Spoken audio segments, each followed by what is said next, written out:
Hello Sumalatha గారు, మొత్తం మీద కూడా నిన్న మీరు మాట్లాడారు, మీ వర్షన్ చెప్తున్నారు. ఈ అరెస్ట్ కింద ఎవరున్నారు అనుకుంటున్నారు? అసలు నిజంగానే జానీ మాస్టర్ లైంగిక వేధింపులకి పాల్పడ్డారు? ఇక్కడ కింద ఎవరున్నారో పైన ఎవరున్నారో ఎవరికి తెలీదు, కానీ పకడ్బందీగా ప్లాన్ ప్రకారం అయితే చేస్తున్నారు. లేకపోతే ఎప్పుడో జరిగింది అని చెప్తుంది, ఎప్పుడో 16 years అని మెన్షన్ చేస్తున్నారు. అప్పుడు జరిగితే వాళ్ళ మదర్ ఏం చేస్తున్నారు? సరే అలానే తీసుకుందాం. ఆ అమ్మాయికి 16 years, వాళ్ళ మమ్మీ చిన్నపిల్ల కాదుగా. వితౌట్ వాళ్ళ మమ్మీ కన్సర్న్ ఆ అమ్మాయి ఎక్కడికి వెళ్ళదు. ఫస్ట్ థింగ్, ఎవరైనా కూడా ఆ ఏజ్లో మదర్ సపోర్ట్ ఖచ్చితంగా ఉంటుంది. ఏమని ఎక్కడికి వెళ్ళినా మదర్ అలో చేస్తారు, అంటే షూటింగ్స్కి ఎక్కడికి వెళ్ళినా మదర్ ఉండాలి తోడని అలో చేస్తారు, ఎవరు రెస్ట్రిక్ట్ చేయరు. ఇప్పుడు కంపెనీ ఉంటారు కదా, వాళ్ళ మదర్ అసిస్టెంట్గా ఉండి చేస్తారు కదా. సో వారి ఇంత హత్యాచారం జరుగుతుంటే వాళ్ళ మదర్ ఏం చేస్తుంది? వాళ్ళ మదర్ ఎందుకు మాట్లాడలేదు? నేను మీరు ఈ క్వశ్చన్ ఎవరైనా రైజ్ చేశారా? అంటే వాళ్ళ కుటుంబానికి అప్పటి వరకు తెలియదు, ఇప్పుడు ఈ మధ్యకాలమే తెలిసిందంటూ వాళ్ళ వైపు నుంచి అయితే వర్జన్ వినిపిస్తుంది. అడుగుతున్నా, వాళ్ళ మదర్కి తెలియకుండా ఏమై ఊర్లో వెళ్తుందా 16 ఏళ్ల వయసులో? నాకు జానీ మాస్టర్ కూడా అంటే లైంగిక వేధింపులకు పాల్పడ్డాడు. ఆ తర్వాత తన మీద రేప్ అటెంప్ట్ చేసిన తర్వాత ఎవరికి చెప్పొద్దు అని భయప్రాంతులకు గురి చేసి వార్నింగ్ ఇచ్చాడు. ఆ కారణం వల్ల నేను ఎవరికి చెప్పుకోలేను అంటూ తను కంప్లైంట్ కాపీలో కూడా రిటర్న్ రాయడం జరిగింది. మరో సంచలనమైన విషయం ఏంటంటే రిమాండ్ రిపోర్ట్ ఆర్టీవీ చేతిలో ఉంది. ఆ రిమాండ్ రిపోర్ట్లో కూడా ప్రధానంగా ఒక హోటల్కి తీసుకెళ్ళి, ఎప్పుడైతే ముంబై వెళ్ళారో వీళ్ళు షూటింగ్ కోసం వెళ్ళారు ప్రధానంగా. మీరు లెంత్ ఇంత పెద్ద అడిగితే నేను చెప్పలేదు. అంటే ఒకవైపు నేను చెప్తాను. డిఏవి స్కూల్లో ఒక ఇన్సిడెంట్ జరిగింది. కొన్ని స్కూల్స్లో ఇన్సిడెంట్స్ జరిగాయి. ఫస్ట్ క్లాస్ పిల్లలు వాళ్ళు ఇమీడియట్గా ఇంటికి వచ్చి ఏడ్చి చెప్పేస్తున్నారు, మమ్మీ అంకుల్ నన్ను ఇక్కడ టచ్ చేశారు అని చెప్పి చిన్న పిల్లలు చెప్పేస్తున్నారు. ఈ అమ్మాయికి ఏంటి 16 ఏళ్ల వయసు, అప్పుడు జరిగింది అని అంటుంది కదా. చిన్న పిల్లలు ఇప్పుడు ఓపెన్గా చెప్పేస్తున్నారు. మరి 16 ఏళ్ళు వచ్చిన అమ్మాయి ఎందుకు చెప్పలేదు? అంటే నీకేం బెనిఫిట్ లేదంటే నువ్వు ఎందుకు చెప్పలేదు? మరి నిజంగా అనుకోండి, సపోజ్ మళ్ళీ చెప్తున్నా, అంటే బెదిరించారు చెప్పొద్దు అని అంటున్నారు కదా. మరి ఇక్కడ వాళ్ళ మదర్ ఎక్కడికి వెళ్ళారు? మా అమ్మాయి రాలేదు అని ఎందుకు వాళ్ళ మమ్మీ ఎంక్వైరీ చేయలేదు? ఇప్పుడు బాంబేలో అన్నారు, బాంబే షూట్కి వెళ్ళింది. బాంబే షూట్కి ఎక్కడ వెళ్ళిందంటే వాళ్ళ మదర్ ఖచ్చితంగా వస్తారు.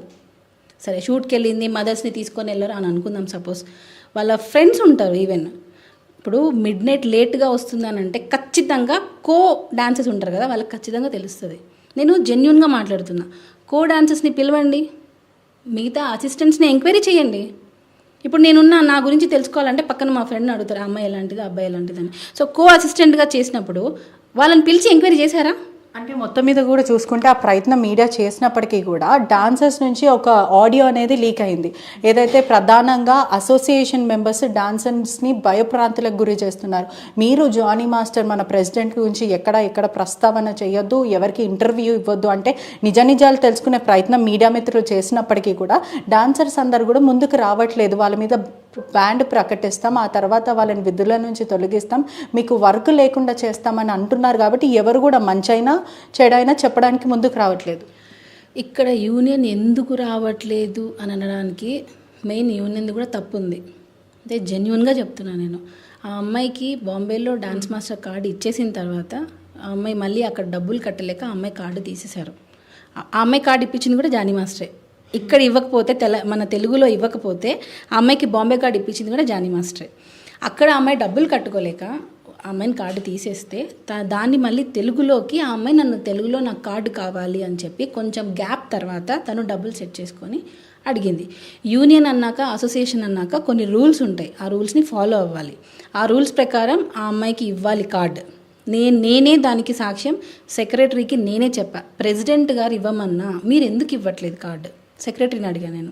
లేదు నాకు కొంచెం ప్రెషర్ ఉంది. ఆ అబ్బాయికి కూడా ఆ సెక్రటరీ అనే అతనికి, దేవరశ్రీను అతని పేరు, అతనికి ఒక మెసేజ్ వచ్చిందంట. ఏమని? ఈ అమ్మాయి కార్డు ఇస్తే నేను చంపేస్తామని ఒక థ్రెటింగ్ మెసేజ్ వచ్చిందంట. అందులో ఆ అబ్బాయి భయపడి ఆ అమ్మాయి కార్డు ఇవ్వలేదు. ఇంకొకటి మాస్టర్ సైడ్ నుంచి, కొంతమంది మాస్టర్ సైడ్ నుంచి ప్రెషర్ ఉంది, సో నేను ఆ అమ్మాయి కార్డు ఇవ్వను అని చెప్పారు. ఇక్కడ ఇంకొక విషయం ఏంటంటే, అతను ఎప్పుడైతే కార్డు ఇవ్వరు అని నాకు చెప్పిన తర్వాత నేనేమన్నానంటే, రేపు ఆ అమ్మాయి, ఇది బాగా నోట్ చేసుకోండి, రేపు ఆ అమ్మాయి మీడియాకి వెళ్ళినా, కోర్టుకి వెళ్ళినా, లేబర్ కోర్టుకి వెళ్ళినా దాని పూర్తి బాధ్యత సెక్రటరీగా నీదే అని చెప్పా. ఎస్ నేను తీసుకుంటానని చెప్పి సిగ్నేచర్ చేసి ఇచ్చాడు. ఇప్పుడు జానీ మాస్టర్ తనకి కెరీర్ ఆపేస్తున్నారా, యూనియన్ కెరీర్ ఆపేసిందా? అంటే ఆ కంప్లైంట్లో కూడా జానీ మాస్టర్ ఇవ్వకుండా, యూనియన్ కార్డ్ ఇవ్వకుండా నా దగ్గర డబ్బులు తీసుకొని మరి నన్ను వేధింపులకు గురి చేశారు. ఆ తర్వాత ఒక బొకేస్లో లెటర్స్ పంపించడం, అంటే భయప్రాంతులకు గురి చేసే లెటర్స్ పంపించి నువ్వు ఈ కార్డ్ చేయొద్దు, కంగ్రాచులేషన్, నువ్వు ఈ సాంగ్ చేయొద్దు అని చెప్పి పంపించారని చెప్పి అమ్మాయి చెప్తుంది. ప్రూఫ్ ఏంటి? పంపించారు, ఎవరో పంపించుంటారు. జానీ మాస్టర్ అన్ని ఫిక్స్ అయిపోతారు. బాంబేలో కార్డు ఇప్పించారు, దానికి ముందు కూడా తెలుగులో కార్డు ఎందుకు ఇవ్వరు? అక్కడ ఇవ్వకపోతేనే జానీ మాస్టర్ బాంబేలో ఫైట్ చేసి అక్కడ ఇచ్చారు. మరి ఈయన ఎందుకు కార్డు ఇవ్వద్దంటారు? సరే, తెలుగులో వచ్చిన తర్వాత కూడా ప్రెసిడెంట్గా ఆయనే కదా ఉన్నారు ఈ బాడీలో, మరి ఆయన ఎందుకు? ఆయన ఇవ్వమని చెప్తే సెక్రటరీ ఇవ్వలేదు. దానికి యాజ్ ఎ ఉమెన్గా వాయిస్ రైజ్ చేసింది నేనే. లేడీస్కి టాలెంట్ ఉన్నప్పుడు ఎంకరేజ్ చేయండి అని చెప్పి యూనియన్లో ఫైట్ చేసింది నేను. మరి మేమిద్దరం కార్డు, ఆమెకి ఈరోజు కార్డు వచ్చిందంటే మా ఇద్దరి వల్లనే వచ్చింది. ఇది యూనియన్లో మీరు ఎవరినైనా అడగండి. సో దీనికి యూనియన్ కొంచెం సపోర్ట్ చేయలేదు. అది కేవలం ఆ అమ్మాయి పర్సనల్ గ్రడ్జ్ వల్ల జానీ మాస్టర్ ఇదంతా చేయిస్తున్నారు, ఎవరో లెటర్ పెట్టారు, ఎవరో బెదిరించారు అని. ఏంటి సాక్ష్యం ఏంటి? సరే, నిన్ను బెదిరించారు అప్పుడంటే 16 ఏళ్ల వయసు, నువ్వు చెప్పలేకపోయావు. ఇప్పుడు 21 ఇయర్స్ కదా, మరి ఇప్పుడు ఎందుకు చెప్పలేదు? ఎవరైతే నిన్ను డైరెక్ట్గా వచ్చి బెదిరించారన్నావో, ఎవరైతే నీకు ఇంటి దగ్గర లెటర్ పెట్టారని అన్నావో, మరి ఆ రోజు నువ్వు వచ్చి ఎందుకు కంప్లైంట్ ఇవ్వలేదు? మీకు ఈ ప్రస్తావన గురించి ముందే తెలుసా? అంటే ఇద్దరు మ్యూచువల్ కన్సర్న్ ఉండేనా, లేకపోతే మీ వరకు వచ్చిందంటే? పూర్తిగా కూడా ఒకవైపు వినిపిస్తున్నాయంటే ఇంటర్నల్ సోర్సెస్ ద్వారా ఈ విషయం ఆల్రెడీ మీకు తెలుసు, మీకు అంటే మీకు తెలిసినప్పటికీ కూడా మీరు ఆమెను వార్న్ చేశారు, ఇటువంటివి చెయ్యొద్దు, మాస్టర్తో నేను డబుల్ స్టాండర్డ్ గేమ్స్ ఆడొద్దు అని మీరు వార్న్ చేశారు. ఆ తర్వాత తను చెప్పింది, అంటే కొన్ని ఇంటర్వ్యూస్లో కానీ కొంతమంది చెప్పే ప్రకారం కూడా మిమ్మల్ని బెదిరించింది, నేను మీ భర్తని పెళ్లి చేసుకుంటాను, అతనితో పిల్లలను కంటాను అంటూ తను మీ ముందు వార్నింగ్స్ ఇచ్చింది, శపథాలు చేసిందని చెప్పి తెలుస్తుంది. తను 100% మాస్టర్ని ఇష్టపడింది. తనకి వాళ్ళ మమ్మీ పెట్టే టార్చర్ వల్ల, ఏదైతే వాళ్ళ మమ్మీకి ఈ అమ్మాయికి ఏంటంటే అల్టిమేట్ గోల్ ఒక హీరోయిన్ అవ్వాలి, టాప్ పొజిషన్లో ఉండాలి. ఇది ప్రతి ఇండస్ట్రీకి వచ్చే ప్రతి అమ్మాయి కోరిక ఇదే ఉంటుంది. ఈవెన్ నేను కూడా అలానే వచ్చా. కానీ ఇక్కడ డిఫరెన్స్ ఏంటంటే ఈ క్యారెక్టర్స్ కోసం, హీరోయిన్ అవ్వాలి అనే ఒక దానికోసం కొంతమంది వాళ్ళ క్యారెక్టర్ని వదులుకుంటారు. కానీ నేను అలా వదులుకోలేదే. మరి ఇప్పుడు నేను కూడా 16 ఇయర్స్లోనే వచ్చేసాను, నేను కూడా కార్డు తీసుకున్నా. మరి నేను